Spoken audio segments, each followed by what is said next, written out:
मीनार पाकिस्तान के ग्रेटर इकबाल में दस्त दराजी का शिकार होने वाली टिक टॉकर खातून आयशा अकरम के साथी रैम्बो को गिरफ्तार कर लिया गया है।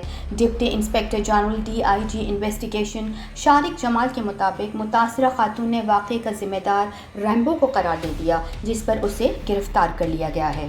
रैम्बो के अलावा दीगर 6 अफराद को भी हिरासत में ले लिया गया है। खातून ने रैम्बो समेत 12 अफराद के खिलाफ तहरीरी बयान दिया है। मुल्जिमान को लाहौर के मुख्तलिफ इलाकों से गिरफ्तार किया गया। पुलिस ने रैम्बो के साथी मुल्जिम बादशाह की गिरफ्तारी के लिए रावलपिंडी में छापा मारा, लेकिन वो फरार हो गया।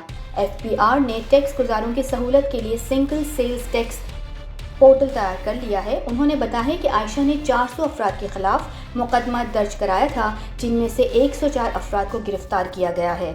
शनाख्त परेड के दौरान मुतासरा खातून ने 6 अफराद को शनाख्त किया, जिनमें अरसलान, आबिद, शहरयार, मेहरान और साजिद शामिल हैं। वाक़े में मुलव्विस दीगर अफराद को ज़मानत पर रिहाई मिल चुकी है।